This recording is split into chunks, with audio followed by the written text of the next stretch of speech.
여러분 안녕하십니까. 역사 읽는 남자 김대철입니다. 유경수 여사, 이제 남아있는 부분, 더 감동적인 부분들을 빠르게 진행하도록 하겠습니다. 이지락 대표와 조용한 인사동 사무실에서 오늘은 녹음을 해봅니다. 오늘은 좀 슬픈 얘기가 처음에 시작돼요. 소제목이 언니를 잃고입니다. 72년 10월 30일을 전후하여 영부인실 일지에는 특기사항 없음이 2, 3일 계속 기재되어 있다. 특기사항이 없다는 것은 공적으로 기록할 만한 사항이 없다는 뜻이다. 그러나 여사는 영부인으로서 공식적인 접견이나 방문은 없었지만 인간적인 면에서는 실로 슬픈 일을 겪어야 했다. 어떤 일일까요? 자, 계속입니다. 10월 31일 친언니 유인순 여사가 세상을 떠난 것이다. 그 충격으로 며칠간 공적인 활동을 삼가하게 되었는지도 모른다. 친언니인 유인순 여사나 형부 홍순일 씨에 대해서는 교동 시절에 잠깐 서술한 바 있다. 옥천 교동 시절이죠. 그게 그 옥천에 지금도 있는 생가 있지 않습니까? 그러니까 이제 그 큰딸이 유긴순이고요. 그 다음에 그 밑에 아들이 국회의원도 하고 한 그 사범학교를 나왔던 선생도 한 유긴수. 그 집에 외아들이죠. 그 다음이 유경수. 마지막 막내가 까불이 유기혜수. 그 집안 얘기인데 그때 이제 옥천 교동 얘기입니다. 그러므로 유경수 여사가 언니나 그 집안 사람들에게 대하여 얼마나 애정을 가지고 있었나 하는 것은 독자도 기억하고 있을 것이다. 유인순 여사는 1914년 육종관 씨의 맏딸로 태어나 1935년 홍순일 씨와 결혼, 해방될 때까지 3남매 5정의 자녀를 두고 화목하게 살았다. 춘천고등학교가 나와가지고요, 그 공직에 있었던 아주 똑똑한 분이었습니다. 그러나 이 단란한 가정에 시련이 닥쳐왔다. 6.25 사변이 발생하고 홍순일 씨가 납치당하여 북으로 끌려갔던 거죠. 생사조차 묘연하게 되었다. 6.25 사변을 통하여 육종관 씨 집안에서 가장 큰 불행을 겪게 된 것이 바로 유인순 여사였다. 많은 어린 자녀를 거느리고 유인순 여사는 가장 없는 집안을 꾸려나가야 했다. 생활에 시달리며 여러 가지 시련과 고통을 겪게 되었다. 우리 어머니 참 고생하셨어요. 둘째 딸 홍소자 씨가 수레하는 이 소박한 표현 속에 사변 후 10년여간의 유인순 여사의 고달픈 역정이 한마디로 요약되어 있는 것이다. 그러나 그와 같은 고달픔도 자녀들이 장성해 감에 따라 차차 풀리기 시작하였다. 생활 환경이 여유를 갖게 된 것이다. 유인순 여사는 1963년 12월부터 72년 10월 세상을 떠날 때까지 서울특별시 시립부녀사업관 관장으로 불우한 여성들을 위하여 헌신하였다. 남편은 이미 6.25 때 떠나갔고요. 지금 얘기대로 이제 서울시 시립부녀사업관 관장 봉사활동을 했던 거죠. 대통령 영부인이 이제 언니가. 한편으로 유경사업에 관심을 가지고 1969년 서울특별시 동대문구 망우동에 해원여자중고등학교를 설립하여, 지금도 있을 겁니다, 이사장으로 취임하였다. 그러나 불행하게도 71년 봄부터 알아눕게 되었다. 몸살 정도의 대수롭지 않는 것으로 생각하였으나 3월경 그것이 멜로노마라는 악성암임을 가족들은 알게 되었다. 인생이 다 이런 거 아닙니까? 병원에 입원하였다. 물론 환자에게는 병명을 알리지 않았다. 이 악성암이 쉽사리 낫지 않으리라는 것을 알고 있는 자녀들은 그럴수록 어머니를 즐겁게 해드리려고 애를 썼다. 한 달에 몇 차례씩 온 집안 사람이 병원에 모여 환자를 위로하였다. 여사도 지망군을 데리고 병문안을 하였다. 그 자리에 언니의 사위들이 가족 동반하여 모두 모여있는 광경을 보고 유경수 여사는 무척 흐뭇해했다. 언니 얼마나 행복해요. 아들, 딸, 사위들이 저처럼 화목하게 지내는 걸 봐요. 뭐니 해도 가정이 화목한 것이 제일이겠죠. 이것은 환자를 위로하는 말이요, 주위에 모여있는 조카나 조카 사이들에게 들려주는 손윗사람으로서의 훈계이기도 했다. 잘 지내라는 뜻 아닙니까? 조카들 보고, 그죠? 여사는 언니 염려 말아요. 요즘 세상에 얼마나 좋은 약이 많은데 환자를 위로해 주었다. 이모님은 청와대에서 맛있는 음식이 있으면 병상의 어머니를 위해 자주 보내주셨어요. 전 부친 것도 잡수시다가 맛있다고 그걸 보내주시곤 하셨어요. 홍소자 씨의 말이다. 언니를 위한 여사의 이 간절한 정성도 병을 낫게 할 수는 없었다. 날이 감에 따라 유긴순 여사의 병은 더욱 무거워졌다. 드디어 72년 가을철로 접어들자 병원에서는 퇴원을 권하였고 환자 자신도 모든 것을 체념하고 집으로 돌아가기를 원하였다. 그리하여 환자는 자택으로 돌아왔다. 자녀들과 동생인 유경수 여사도 언니의 죽음이 가까웠음을 깨닫게 되었다. 언니의 병 하나 못 고쳐드리니 이럴 때 나는 언니를 위해 너무나 무력하구나. 세상 일이 대통령이 되고 그 무엇이 되어도 내 가족이 암에 걸려서 세상을 떠나는다는데 그거를 되돌릴 사람은 아무도 없잖아요. 그러니까 정말 인생 허무한 것 같아요. 그런데도 사는 동안은 그냥 간단히 살 수가 없어요. 그냥 먹고 살기도 힘들고, 그죠? 하루 세끼 먹고 사는 것, 주변에 일어나는 일, 또 살만하면 또 가족이 아프던가, 또 뭐 장인 장모님이 또 떠나시던가, 또 그거 하다 보면 좀 뭐 또 살만하면 사기당하고, 예, 돈 날리고 집 날리고, 그러다 또 병들고, 그죠? 우리 서울역이다, 청량리역이다, 영등포역이다, 여러분 수많은 사람들 보면 노숙자 있잖아요. 그분들 중에 멀쩡했던 사람 많습니다. 예, 부도 나고 다 갑작스러운 IMF다, 지금 같은 이럴 때 그냥 집사람 나가버리고 가출하고 애들 풍비박산 나고 또 가장한 능력도 없고 세상에 사업하다가 돈 날리면 빌려줄 사람 아무도 없어요. 어머니밖에는. 저도 풍찬 노숙하면서 지금 와서 비바람 맞고 가랑비 맞고 또 파도 맞고 별 지금 9년째 버티고 있는데, 정말 이런 세상을, 이런 세월을 한번 살게 해준 게 너무 감사하다. 하나님께 감사. 왜냐면 사람이 용기가 생기고요, 지혜로워져요. 옛날에는 그리고 건방지고 내가 뭐 근력도 있고 내가 똑똑하니 생각했던 게 그게 아니구나. 정말 예를 들어서 우리 MBC 같은 경우 정말 신의 직장이었고 내가 정말 감사해야 되는구나. 다행히 저는 우리 MBC 문화방송에 대해서 남 앞에서 욕을 하는 적이 단 한 번도 거의 없습니다. 왜냐? 원망할 일이 없으니까요. 제가 부국장이 꿈이었는데 울산 MBC 사장 3년, 청주 MBC 사장 2년, 본사 사장 3년 1개월, 사장만 8년 1개월 했습니다. 그럼 제가 무슨 회사에 대한 원망이 있겠습니까? 그때 그래서 노조하고 전쟁이 민노총하고 벌어졌을 때 내가 그랬습니다.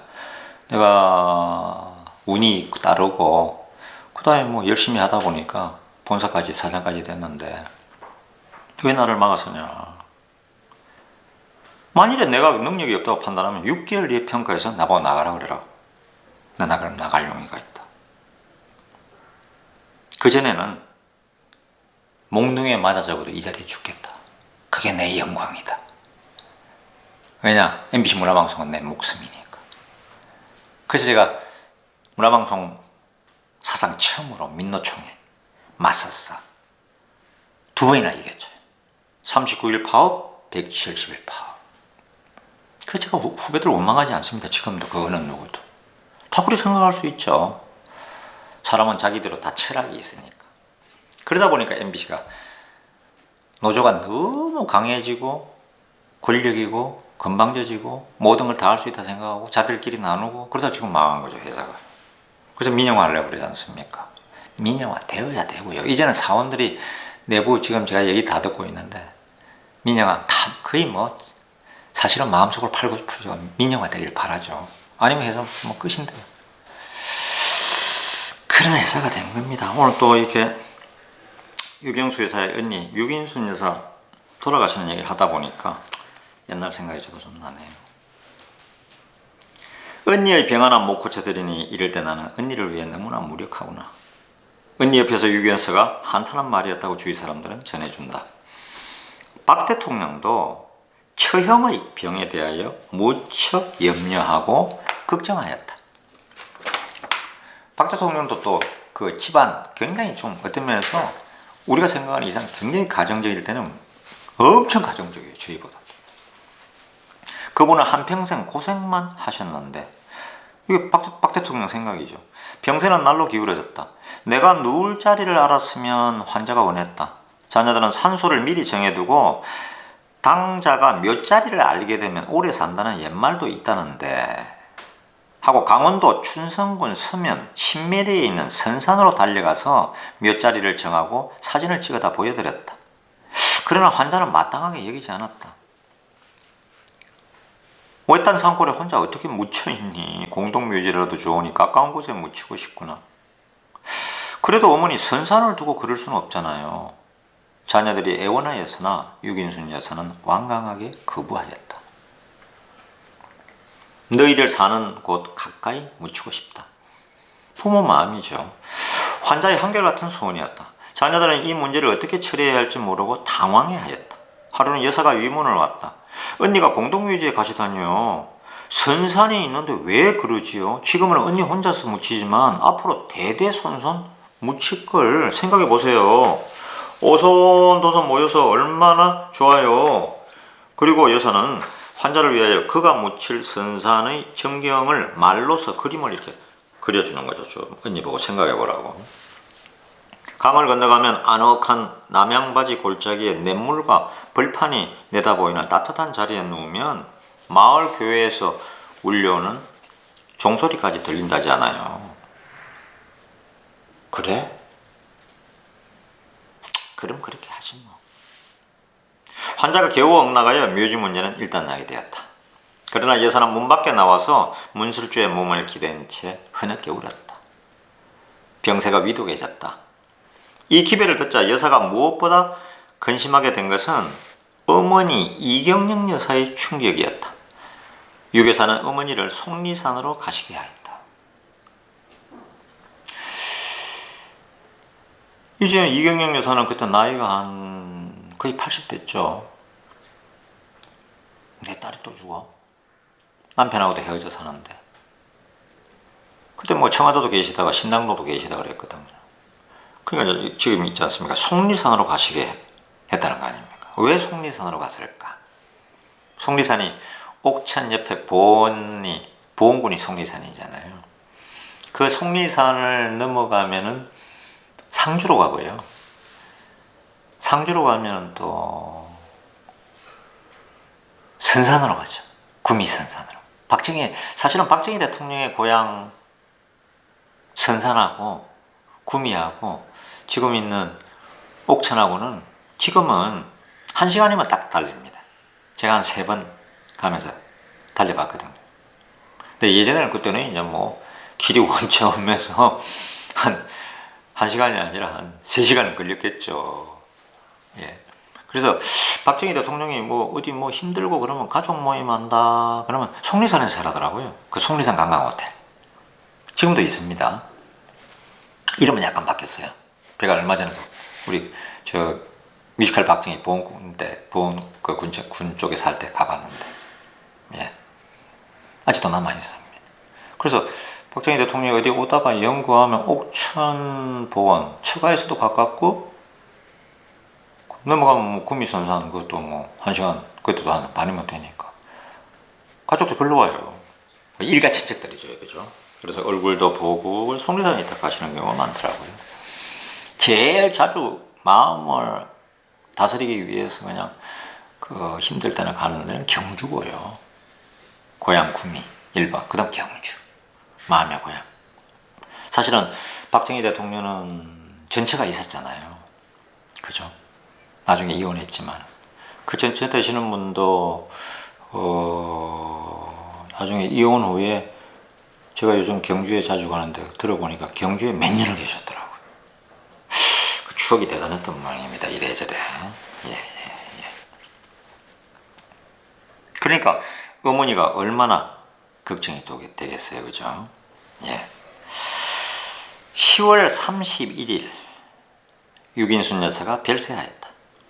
11월 4일 해원여자 중고등학교 교정에서 연결식이 끝나고 미리 마련된 유택에 잠들게 되었다. 춘천으로 간 거죠. 저 춘성군이었습니다. 그때는. 이 소식은 이경영 여사에게 가장 큰 충격을 주어 유긴수 씨, 유여사, 육예수 씨 등 형제들의 지극한 효성도 어머니의 큰 슬픔을 달랠 수는 없었다.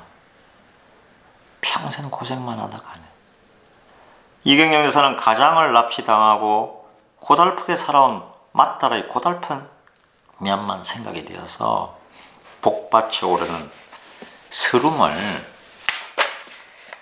참을 길이 없었던 것이다. 이처럼 슬퍼하자 여사가 어머니를 잡고 어머니, 둘째 딸은 자식이 아닌가요? 하고 함께 울고 말았다. 언니를 여인 슬픔 속에서도 여사는 공인으로서의 자신의 직책을 소홀히 할 수는 없었다. 장례식도 치르기 전 11월 2일 도서 전시회장을 살펴보기도 하고 11월 3일은 어린이 대공원 기공식에 나가 미소를 지으며 치사를 하였다. 주위에서는 여사가 입고 있는 흰 옷차림이 얼마나 깊은 슬픔에 감춰진 의상임을 아는 사람은 별로 없었다. 제란 건 이제 유긴순 그 맏딸을 얘기하는 겁니다. 제가 아무래도 죽을라나 보지. 제가 아무래도 죽을라나. 언니 유긴순 여사의 병이 중에 젖을 무렵 하루는 어머니 이경영 여사가 여사를 보고 한탄하는 말이었다. 여사는 놀라운 표정을 지어 보이며 어머니를 위로해드렸다. 아이 괜한 말씀 어머니 마세요. 요새는 좋은 약도 많은데 시 나을 수 있대요. 예. 제가 좀 충청도 사투리가 약해서 제대로 표현 못합니다. 어머니는 더 말이 없었다. 물론 여사도 언니의 병이 중병이라는 사실과 회복이 가능하지 못하다는 것을 모르는 바 아니었다. 또한 이경영 여사도 환자의 병이 얼마나 중하다는 것을 짐작하고 있었다. 하지만 쉬이 낫게 된다는 여사의 말을 그대로 믿으려고 애를 썼으며 인내와 믿음으로 참고 견디었다. 참고 견딘다는 이 말은 곧 이경영 여사의 생애를 단적으로 표현한 것일 수도 있다. 복잡한 가정환경 속에서도 이 여사는 인내로서 부덕을 쌓았으며 알력도 괴로움도 인내로서 극복한 것이 이 여사의 생애였다. 이 여사의 이 인내 정신이야말로 유경수 여사의 소녀 시절의 인격 형성에 깊은 영향을 주었던 것이다. 예전에 우리 교동 시절 많이 그때 그 얘기가 제가 했죠. 그 이경영 여사 본부인 말고도 옛날엔 첩이라고 그랬죠, 그러죠. 2호, 3호, 4호 부인까지 한 3명의 여인이 더 있었어요. 왜냐하면 뭐 육종관 씨는 충청북도에 그냥 한 5번째나 들어간 부자였고 사업 실력도 있고요. 그래서 그래서 그 배화 여자 고등학교를 간 거예요. 그 배화 여자 그 고등학교 옆에 그 보면 배화 여중고죠. 지금 어떻게 보면 그때는 5년제였으니까요. 그게 지금의 그 여러분 사직공원 알잖아요. 그 조금 그 골목길 올라가면 지금도 있습니다. 배화 여전도 있고요. 제가 최근에도 한 2번 갔었습니다. 그리고 그 가보면 그 옆에 집이 한 2채 있었더라고요. 그 육종관 씨가 이제 원체 부자니까. 그리고 이제 거기 또 2호나 그 부인이 있었죠. 그래서 그 2호 부인, 그 부인, 옛날 첩이죠. 거기에서 유경수 여사가 학교를 다녔거든요. 이런 그리고 이경영 여사하고는 이경영 여사는 또 이제 육종관 씨하고 원래 박정희 결혼 그게 반대했잖아요. 박정희는 군인이고 6.25 전쟁 때고 군인이고 키도 작고 가난하고 아무것도 없는데 아니 왜 이런 남자하고 결혼을 하려고 그러지? 그래서 육종환 씨가 절대 안 된다고 그랬죠. 그래서 그냥 유경수는 반한 거예요. 첫눈에. 이혼했다고 얘기도 했는데. 그래가지고 그냥 어머니하고 육예수 여동생하고 셋이 가서 대구 가서 결혼했잖아요. 그리고 지금도 가면 그 대구시 삼덕동. 예, 지금은 그 대구 어디냐면 계산성당. 거기서 결혼하셨거든요. 계산성당 거기 있는 그 대구 그 매일신문 경상북도 대구 전 지역을 그거는 옛날에 최석채 회장 유명한 지역 그 신문이죠. 그거 저 삼덕동에서 그때는 그거 다 뭐 비탈이고 하니까 거기서 쇠방에 살았죠. 예, 거기 살 때도 장모하고 이경영 여사 모시고 쇠방에 장모하고 박정희 대통령하고 이렇게 이제 박정희 유경수 여사 육예수 을 같이 산 거예요. 조그만 집에 장모님 모시고. 네. 어머님은 뭐 아시는 대로 박정희 대통령 어머니는 벌써 돌아가셨고요. 해방 뭐 전후에서 이렇게 이제 돌아가셨고, 그러니까 자기의 결혼을 인정해준 장모를 어머님처럼 정말 죽는 그날까지 모셨던 사람이 박정희입니다. 예. 개인적으로 인간적으로 봐도 정말 대단한 분이에요. 사실은. 예. 나라를 위해서 혁명을 한 거니까 그래 하셨겠죠. 예. 참 복잡한 가정환경이었습니다. 이런 복잡한 가정환경 속에서도 이 여사는 인내로서 부덕을 쌓았으며 알력도 괴로움도 인내로서 극복한 것이 이 여사의 생애였다. 제가 다시 한번 일러드립니다. 이 여사의 인내의 정신이야말로 여사의 소녀 시절의 인격 형성에 깊은 영향을 주었던 것이다. 참으로 여사의 효도나 사랑의 정신도 대통령 영부인으로서의 내조의 공도 어머니에게서 받은 인내의 바탕 위에서 닦아낸 금강석이었다. 위에서 이미 서술한 것처럼 유긴순 여사의 죽음은 이경영 여사에게 큰 충격을 주었다. 장례를 치르고 한 달쯤 후부터 말이 어눌해지더니 끝내 말을 할 수 없게 되었다. 큰딸 죽고 말을 잃어버린 겁니다. 필담으로 의사를 소통할 뿐이었다. 돌아가시는 그날까지.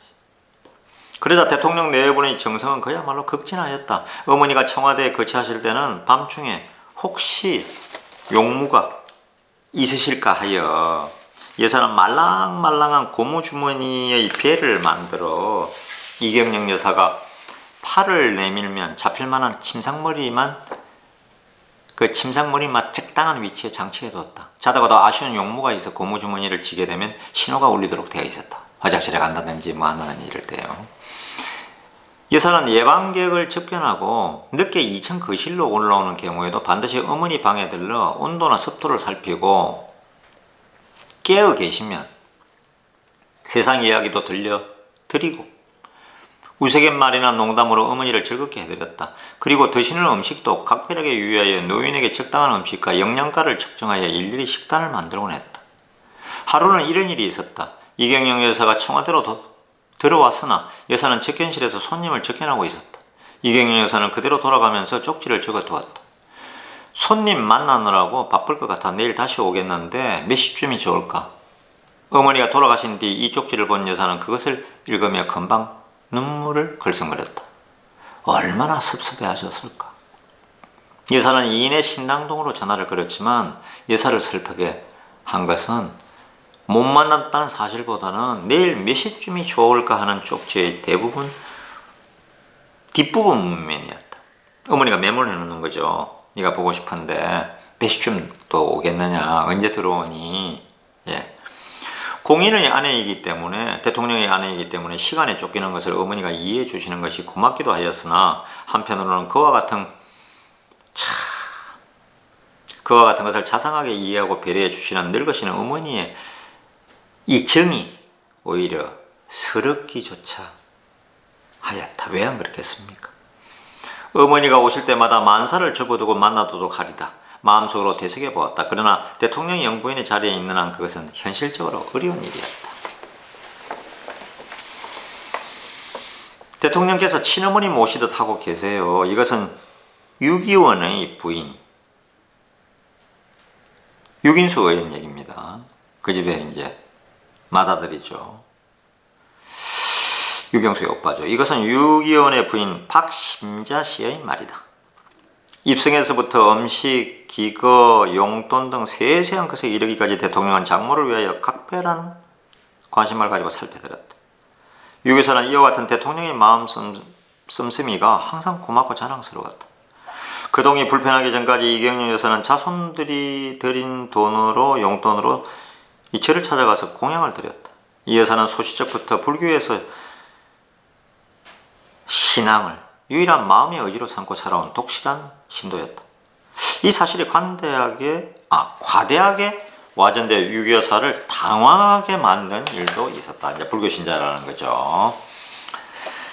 이경영 여사는 절에 공양을 드리고 남은 돈으로 담배와 라면을 사들고 길가에서 보초를 서는 군인이나 순경을 만나면 그들에게 나누어 주곤 하였다. 이모님이 불우한 사람들을 도우신 것처럼 외할머니도 그러셨어요. 그리고 외할머니는 입으시던 옷을 몇 벌만 남기고는 모두 가난한 사람들에게 나누어 주셨어요. 아마도 외할머니는 불교적인 신심에서 옷가지를 나눠주시는 것 같았어요. 언젠가 제게도 낡은 브로치 하나를 건네주시며 이건 내 어미가 사준 건데 내가 가지는 것이 좋겠다고 하셨어요. 이경영 여사의 외손녀가 전해주는 말이다. 이거는 저도 어머님이 불자인데요. 절에 많은 시주도 하시고 어머니가 또 일부 아버님으로 받았던 유산도 거의 절에 시주하시고 그랬는데 아니 절에 갔다가 교회 가면 어떻고 성당에 갔다가 절에 가면 어떻습니까? 또 성당에 가셨다가 절에 가도 되죠. 인간이 자기 마음을 다스리는데 그 종교의 철학은 다 거의 사실은 하나잖아요. 그죠? 이웃을 사랑하라는 거고 내 욕심을 줄이라는 거고 그러니까 그런 걸 하다 보면 사실은 이 종교를 믿고 저 사람은 불교 신자니까 우리 기독교는 반대한다 대통령으로 또 불자들은 기독교 신앙에 대한 건 사탄이다. 우리나라는 이 잘못된 그 시각 이러면 고쳐야 됩니다. 그러니까 괜히 사이비 종교에 다 빠지잖아요. 특히 이사들 흑영령 사이비 종교죠. 가로세로 연구소 이런 거죠. 강남의 좌파는 조국이고 강남의 극우파는 가세현이고 왜? 다 돈 벌고 권력 잡으려고. 거기에 빠져서 다른 지역 같으면 그렇게 돈을 내는 데가 없어요. 근데 강남에서 이제 부동산으로 졸부된 사람들이 특히 이제 여성들 강용석, 김세희 보고 그냥 방송한다는 그냥 그대로 돈. 그러니까 저거 유튜브 수익 1위죠. 그 돈으로 딴 걸 또 계속 하는 거. 우리 뮤지컬 박정희도 같은 것도 저작권도 뺏어가려고. 다행히 우리가 소송해서 저작권 쪽은 우리가 이겼습니다. 그래서 요즘 뮤지컬 박정희 가서연에 가서연에 들어가 보면 첫 그거에 우리 음악이나 우리 배우들 노래 찾자 못 쓰잖아요. 대본도. 그거 쓰면 요즘은 저작권을 가져가는 건요 형사로도 처벌이 가능하더라고요. 절도죠, 절도. 한 번이라도 쓰면 제가 바로 다시 형사로 소장을 제출할 겁니다. 이 저작권 정말 요즘 무서운 거더라고요. 그래서 저도요 지금 박목월 선생이 쓴 유경수 여사 이거는 유경수 여사 돌아가시고 76년에 나온 책이니까 지금으로부터 따지면은 한 47년 됐는데 요 녹음한 한 걸 가지고 녹음은 또 그렇다 하더라도 책을 읽는 거니까 그런데 이걸 가지고 다른 걸로 뭘 만든다 그걸 한다고 할 때는 제가 마침 박목월 선생이 경주 분이세요 고향이. 저도 사실은 예전에 선조가 경주권이죠. 쭉 올라가면. 그러니까 박목월 선생의 그 친인척을 우리 경주시청에 찾아낼 수 있으니까요. 그래서 한번 만나 뵙고, 또 뭐 출판 관계는 모르겠어요. 이 삼중당으로 되어 있는데 아직도 삼중당이 있는 걸로 제가 알고 있는데, 그래서 의논을 해봐야겠다 이런 생각을 합니다. 왜냐하면 이 책 내용이 너무 감동적이어서 꼭 이거를 다시 뭐 토크 콘서트, 북 콘서트, 출판 기념회, 출판 기념회라는 건 제 다른 책을 내면서 같이 우리가 이제 그 내용을 그때 좀 읽어드리고 그러려고요. 성우가 아나운서도 제 후배들도 있고요. 저도 또 제가 지금 읽으면서 하니까 이렇게 하고, 예. 그리고 요즘 그 팸이다 뭐 반팸이다 해가지고 세상에 그것도 정말 지금 여성단체 여성가족부는 이제 그대로 뭐 존치하는 걸로 지금 가고 있는데, 우리 지금 영상을 작업하는 또 이지락 대표도 그런데 굉장히 관심이 많아요. 그래서 그런 책을 쓰고 있다는 얘기를 한번 제가 들은 적이 있는데, 다른 분한테서. 그러면 이제 그런 얘기도 한번 해볼까 싶고요. 예. 역사 있는 남자, 오늘은 이 정도에서 또 줄여보겠습니다. 감사합니다.